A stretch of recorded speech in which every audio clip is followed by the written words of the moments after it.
boas perguntas, todo mundo participando um pouquinho, falando um pouquinho, né? Se ele quiser também perguntar como que é o bloco para cada um, quem já pratica tantos anos, vamos fazer um enquete. Quem nunca, quem já, né? Que agora está na moda. Teremos agora palavras de incentivo com o nosso convidado Vinícius Rinaldi. E... Vou pôr aqui no mudo. Boa noite, companheiros do Bloco Beatriz. Boa noite. A Thaís falou do bigodão.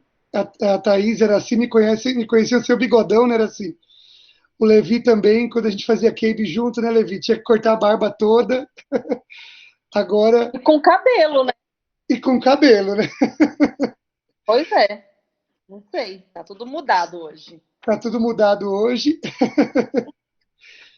Primeiramente, eu queria agradecer pelo convite de estar participando com vocês aqui na reunião de palestra de agosto.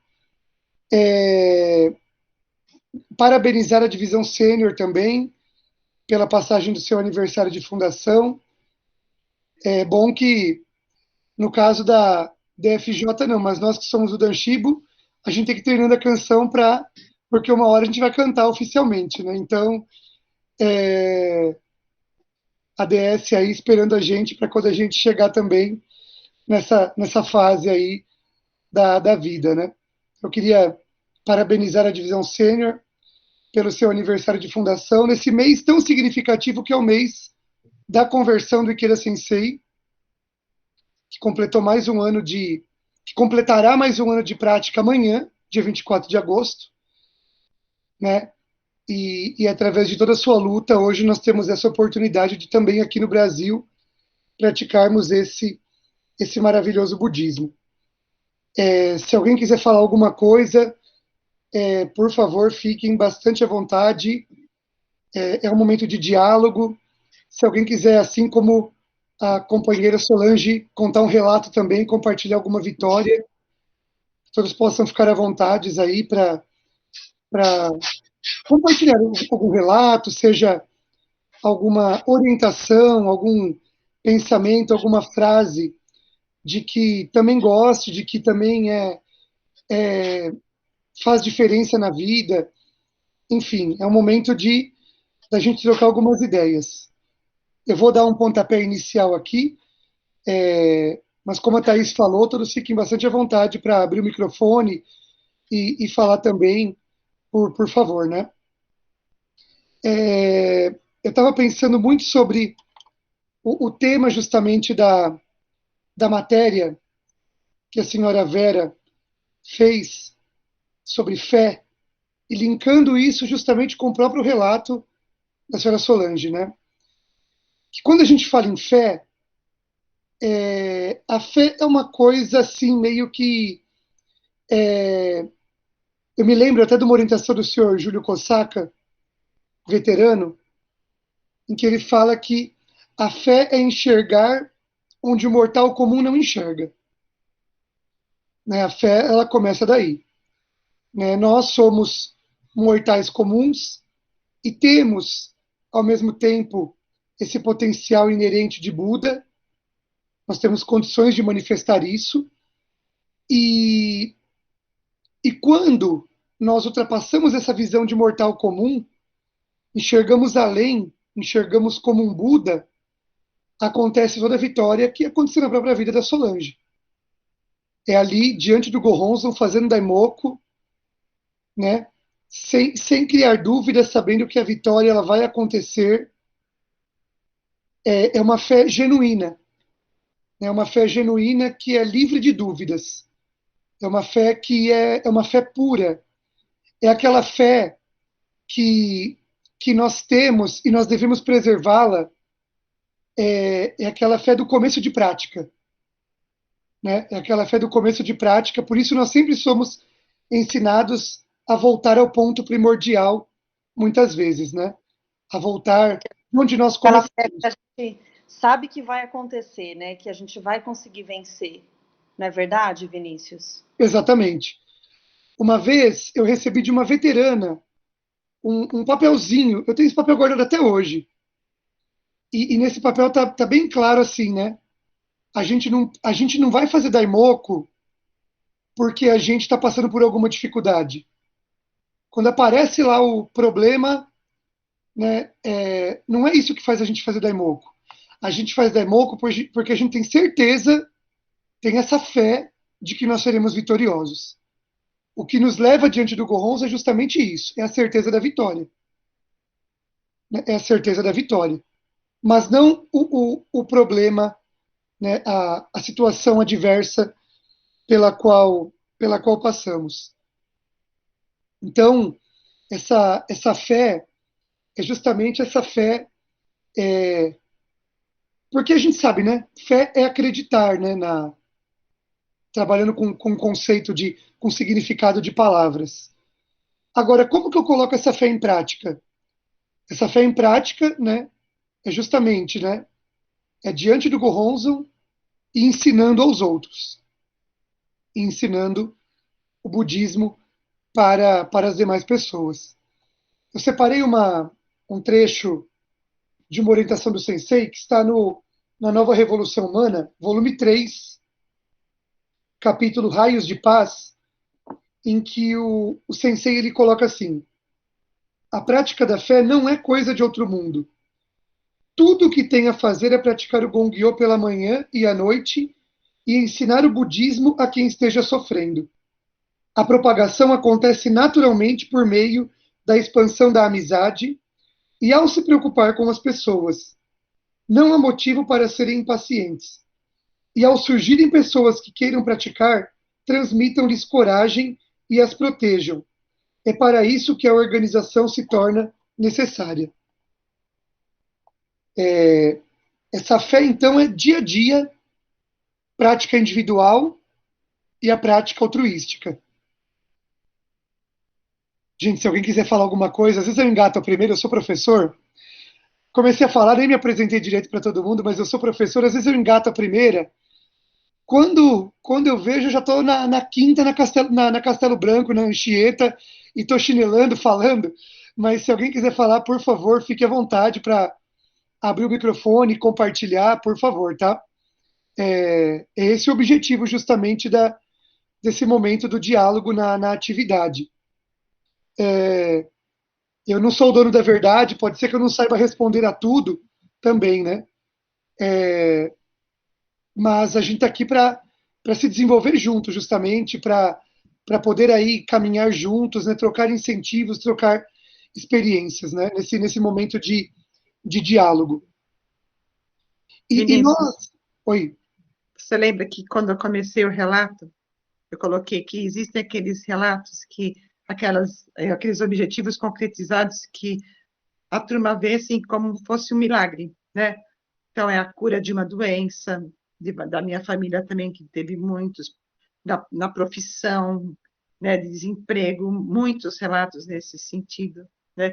Esse aí que o dinheiro veio depois de 22 anos, eu nem lembrava desse processo coletivo que as professoras fizeram por causa do gatilho, e que veio justamente naquela época pagar isso. O rapaz lá ficou, sabe, impressionado, impressionado.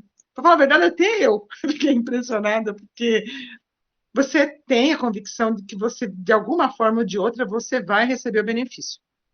Mas, assim, praticamente caiu, assim, sabe? Caiu na época, assim, pá, né? E tem aqueles benefícios que é do dia a dia, né? De acordar cedo, de acordar já bem, com saúde, já estar trabalhando, esses benefícios que a gente não coloca como assim tão importantes e são importantes da mesma forma, né? De estar vivos, os parentes estão bem, financeiramente também estão bem, né? Então, por isso que eu coloquei logo nos benefícios.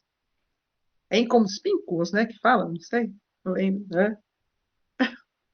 Sim, os perceptíveis e os imperceptíveis, né? Conspícuos É, e inconspícuos, né? isso.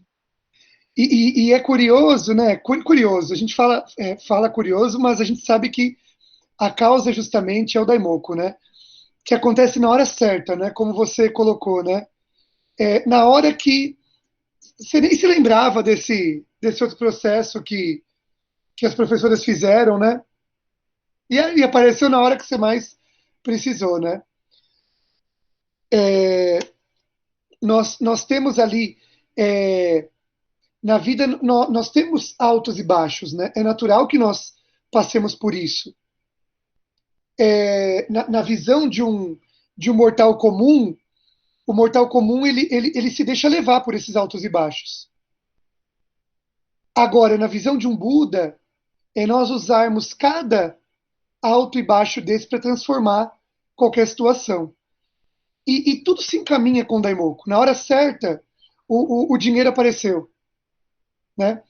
É, você me fez lembrar de uma orientação do Sr. Martucci, eu deixei para compartilhar aqui no final da atividade, né, que o Sr. Martucci coloca justamente isso, né, que na hora em que todo mundo acha que a gente não vai conseguir, a gente vai lá e consegue. Né? A gente vai lá e consegue. E isso faz parte daquele princípio budista, consistência do início ao fim. Né? Em nenhum momento, né, a gente deve pensar em recuar. Em nenhum momento a gente deve pensar lá em, em duvidar. E às vezes nós fazemos isso até indiretamente. Até vou usar o exemplo que a Thaís falou do próprio senhor que estava na fila do Detran, Thaís. E o senhor lá cheio de situações, né? Às vezes a gente, como budista, né, uma pessoa vai numa conversa de vizinhos, por exemplo. O vizinho começa a reclamar, aí a gente vai lá e reclama junto, né? Faz meio que naturalmente. Né? E esse reclamar, né, se a gente parar para pensar mais a fundo, né, esse reclamar, não estou falando que a gente não reclame, porque a gente é mortal comum. A gente também, no dia a dia, a gente desliza, né? No trânsito fica enraivecido com alguém, por exemplo, né? Esse tipo de coisa, né? Agora, olhar pela outra ótica do Buda, né?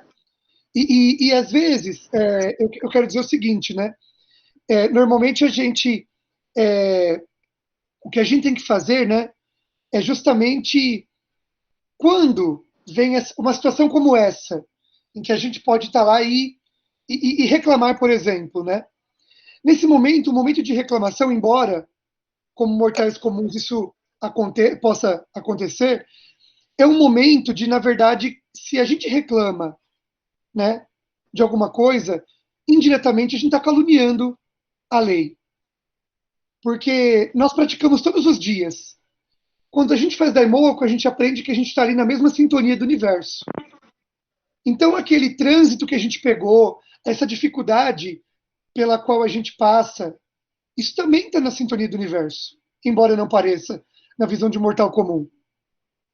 Mas está na sintonia do universo. É, Né? verdade. Thaís, quer falar alguma coisa?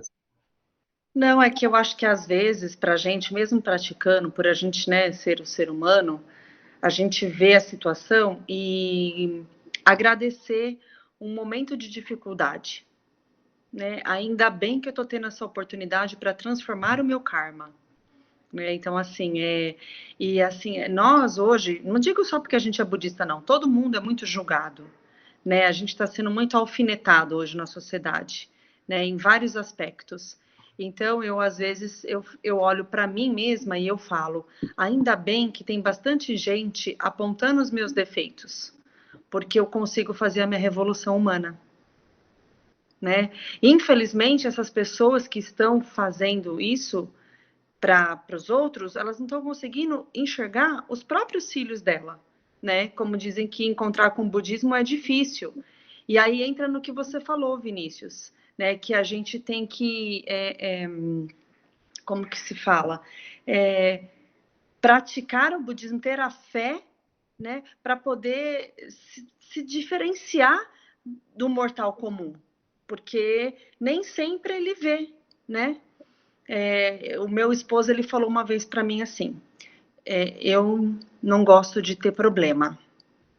Aí eu falei assim, mas quem é que gosta, né? Aí ele falou assim, não, mas eu não tenho problema. Eu achei aquilo muito pertinente, né? Uma pessoa falar, eu não tenho problema. Mas eu fiquei muda, não vou mudar uma pessoa de 45 anos, né? Ele não pratica, enfim.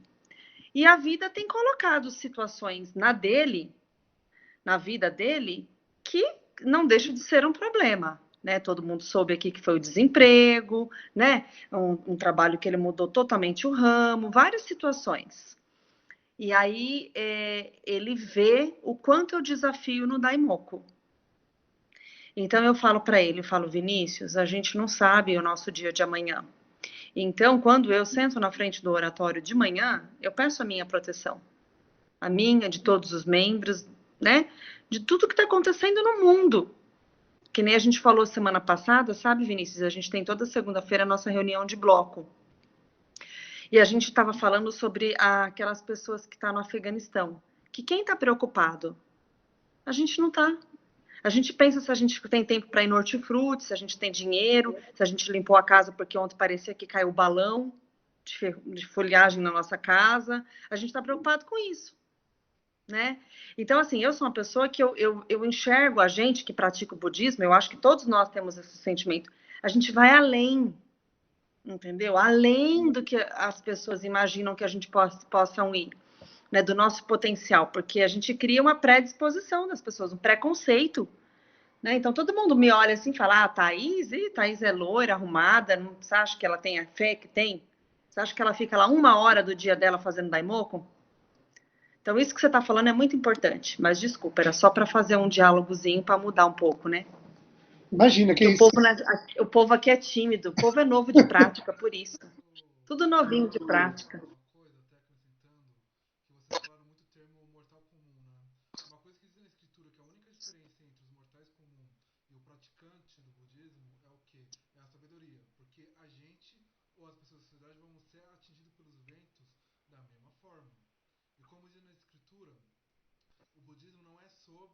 É.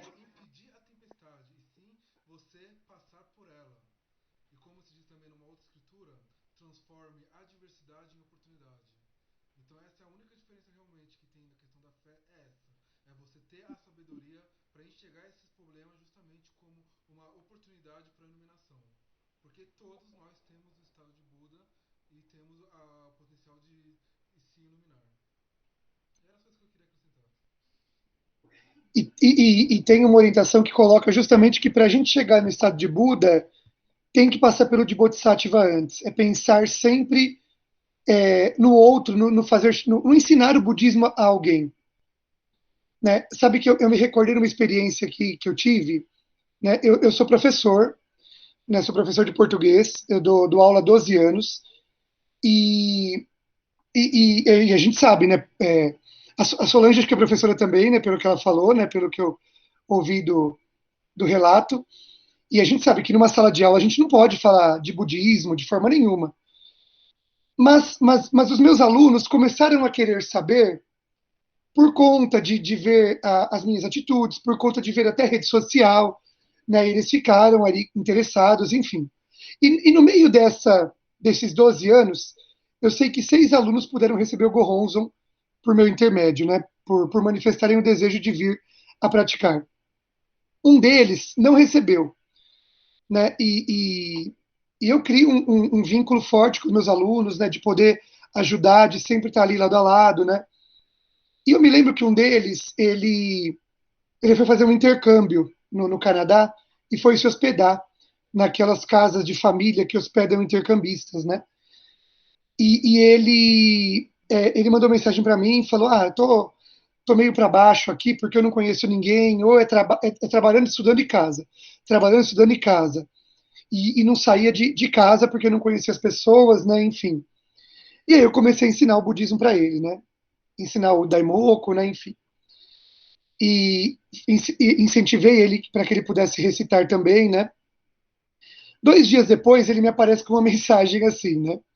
Olha, hoje me aconteceu uma coisa meio curiosa aqui hoje, né? Eu estava no ponto de ônibus aqui, aí eu fui jogar uma latinha de refrigerante na lixeira e uma senhora me parou e essa senhora disse assim: Nossa, eu acho tão bonito os jovens cuidarem do meio ambiente, essa atitude, essa postura. E ela me deu um cartãozinho, né? E o cartãozinho estava lá, Namyoho Renge Kyo, né? É, Namyoho Renge Kyo SGI Canadá. E eu fiquei pensando, puxa vida, né? Como o nosso Daimoku ele pode justamente atingir, né? É justamente esse canal para nós atingirmos o estado de Buda, em especial quando a gente, como aprende na própria organização, né, ensina alguém, porque como eu falei há alguns instantes, né, o estado de benevolência que leva ao estado de Buda, né? E eu tenho refletido muito sobre esse Daimoku ser um Daimoku de consciência. Muitas vezes nós chegamos tão no automático diante do Gohonzon, né? Às vezes a pressa, como a própria Thaís falou, né? A gente vai pá, se preocupa em comprar comida, se preocupa em pagar a conta, se preocupa em trabalhar, se preocupa em fazer tal coisa, e senta muito no automático diante do Gohonzon. Mas o nosso Daimoku deve ser um Daimoku de consciência, né? Aquele Daimoku que aquilo que eu estou verbalizando, que é o Namyoho Renge Kyo, é aquilo que eu sou, né? Esse Namyoho Renge Kyo que eu coloco para fora, né, que é o estado de Buda, a iluminação para todas as questões, eu sou aquilo. Eu tenho aquilo em mim. Né? Então, é, que a gente possa assim, fazer esse tipo de Daimoku. O sensei ele fala, ele coloca justamente que não é fácil, né? Porque a gente se distrai com outros pensamentos, né? Com interferências, mas que a gente possa procurar sempre justamente elevar o nosso Daimoku para fazer um Daimoku nesse nível.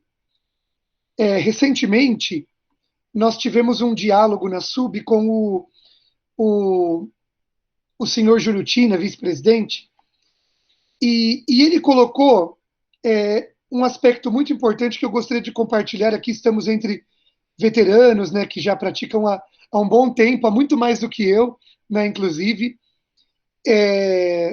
O senhor Jurutina, ele compartilhou a importância de nós criarmos um projeto de revolução humana. Essa mudança, né, quando nós aí falamos de mortal comum, estado de Buda, essa mudança é a revolução humana. Essa mudança de ótica, de enxergar de uma outra maneira, é a revolução humana. E no ano passado nós tivemos, em setembro, a Convenção Mundial dos Jovens, que pela primeira vez, né, participaram jovens do mundo inteiro numa única conexão. E o senhor Hiromasa Ikeda, ele falou no final da atividade para a gente aí, justamente pensar nos próximos 3 anos. 3 anos por quê? Né? 2021, 2022, 2023. Porque em 2023, 18 de novembro, o Auditório do Grande Juramento completa aí seus 10 anos de fundação. E voltando ao que o senhor Jurutina falou, que tem a ver com isso, né? Ele colocou justamente para que nós pensemos, né? Como eu quero que minha vida esteja daqui a 10, 20, 30 anos? Parece um período muito longo de tempo, né? Mas é um tempo que pode não parecer, mas passa muito rápido. Eu me lembro quando eu me converti ao budismo em 2005, 2030 parecia tão longe. Né? Eu ouvi as pessoas falando ali de 2030. Hoje faltam apenas 9 anos para nós chegarmos aí em 2030. Né? Faltam apenas 9 anos aí para nós chegarmos em 2030. Então, o senhor Giuliettini, ele colocou justamente essa importância de nós criarmos o nosso projeto de revolução humana. Né? Se ficar muito difícil pensar em 10, 20 anos, vamos pensar nos primeiros 5 anos. E esse projeto de revolução humana engloba tudo. É desde uma mudança num aspecto interno, né? Eu quero ser uma pessoa que age dessa maneira, até um aspecto grandioso material, por exemplo. Mas como eu quero que a minha vida esteja. E eu arrisco a falar, né? Junto com esse projeto de revolução humana, criarmos aí um plano de ação. Eu quero isso. E como que eu vou fazer para chegar nisso? Eu quero aquilo. Como que eu vou fazer para chegar àquilo? E não menos importante, né? Não esquecer justamente do juramento nosso de fazer as pessoas felizes, né, de propagar esse budismo para todas as pessoas. Eu acho que meu tempo já deu também, uns 53 aqui no meu, o Meet tem 1 hora também. Eu vou, eu vou aqui só para.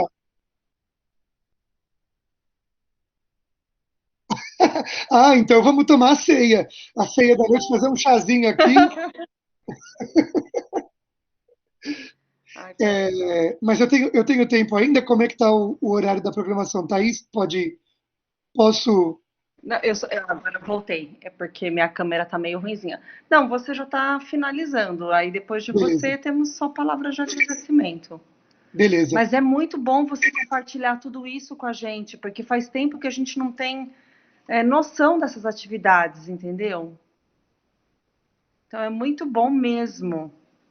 Eu vou contar uma situação que aconteceu comigo, né? Eu acho que nem lembro quanto tempo faz isso, mas eu sou da divisão das senhoras, não faz também muitos anos, faz acho que 6 anos. E quando a gente foi para. Quando eu fui da divisão das moças, nós somos o primeiro grupo do Ikeda Kaiokai, que é um grupo de estudos. E veio um papel timbrado do Japão, todo rosinha, com florzinha, aqueles papelzinhos japonês que toda menina adora. E aí eu lembro que a minha responsável, né, de São Bernardo, na época, ela falou assim: vocês têm que escrever como que vai estar a vida de vocês em 2030.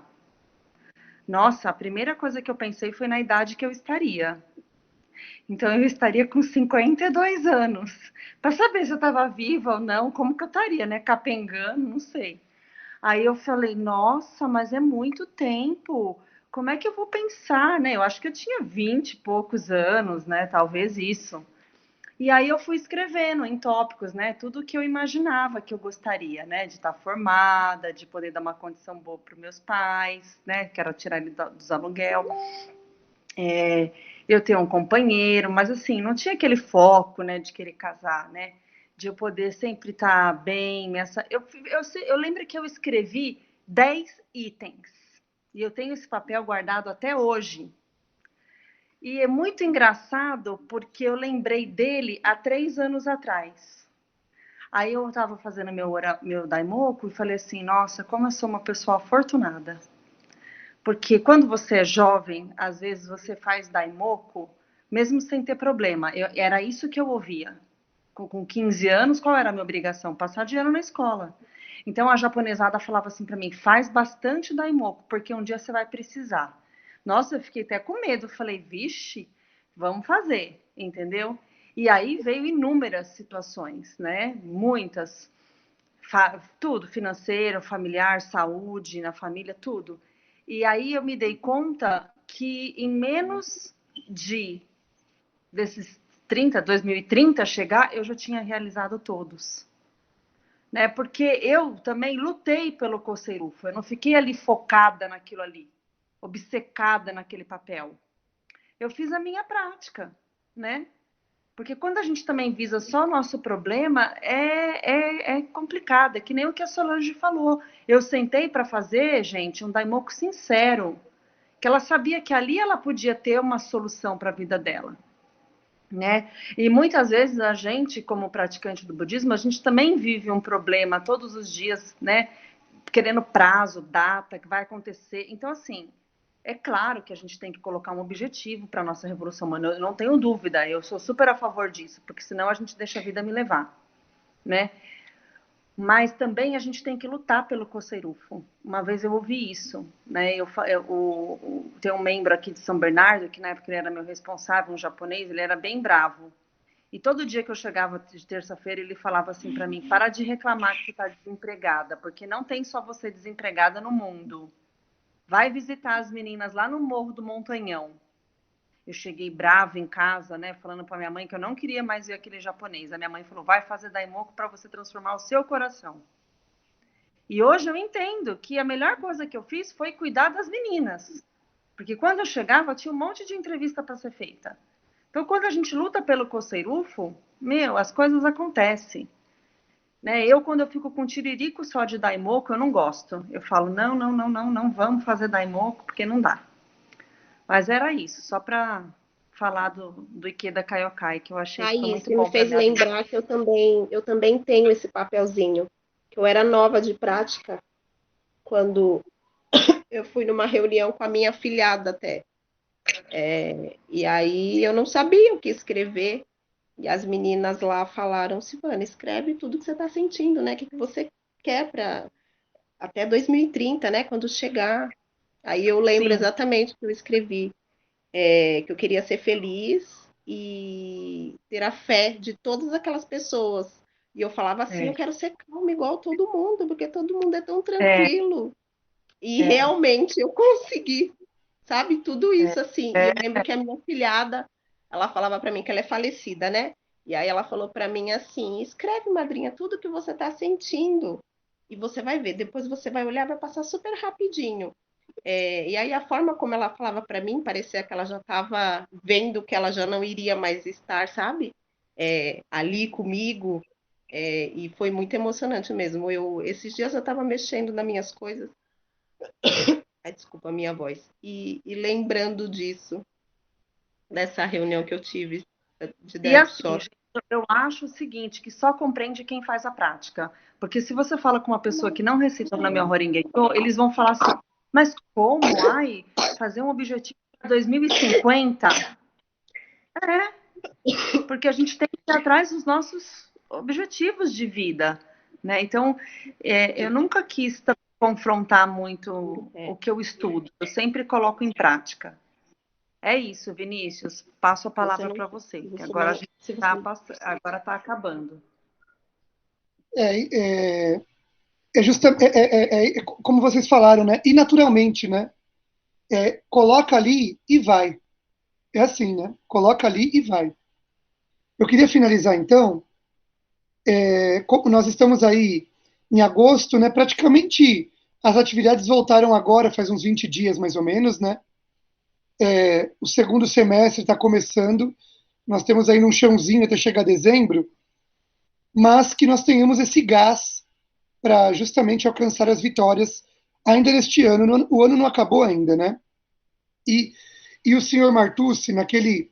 é, eu vou ler um trechinho aqui, mas eu posso mandar pela Thaís depois, é, porque o texto é um pouco extenso, mas ele coloca sobre a questão de justamente quando ninguém mais acredita na gente. Às vezes a gente está passando por uma dificuldade muito grande, ninguém mais acredita na gente, mas a gente, justamente com essa prática budista, a gente é, vai lá e revoluciona todas as questões da nossa vida. E ele coloca assim: se neste momento você se encontra em meio a um grande sofrimento, um problemão daqueles homéricos, por mais que você esteja desesperado, esteja sendo taxado de 1000 adjetivos negativos, não se esqueça deste incentivo do nosso mestre, que eu, em particular, tenho gravado em minha vida. A palavra desespero não faz parte da vida de quem recita o Nam-myoho Renge-kyo.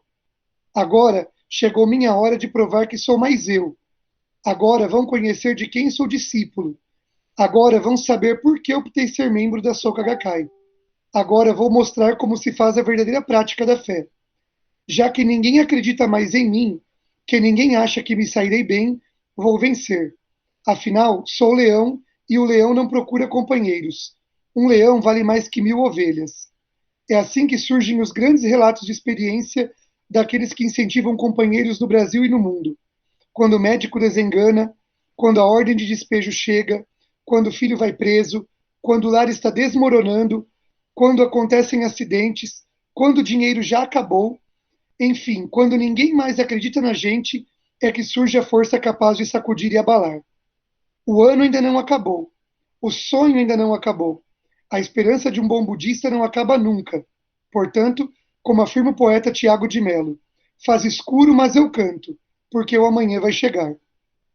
Então, que nós possamos aí iniciar o segundo semestre com essa convicção da vitória, justamente, né, que o amanhã vai chegar, né, e que nós chegaremos em dezembro com os nossos objetivos de 2021 concretizados. Queria mais uma vez agradecer o convite. Né, contem comigo para o que precisarem. Continuem se cuidando, cuidando da saúde. E, mais uma vez, obrigado a todos. Parabéns por hoje. Ai, obrigada, Vinícius. Nossa, Obrigada. a gente vai querer sim essa Obrigada. matéria. Me passa Sim. pelo zap aqui, ou então por e-mail, não sei o que é mais fácil, para a gente poder. Vou mandar. Nossa, muito bom, muito bom.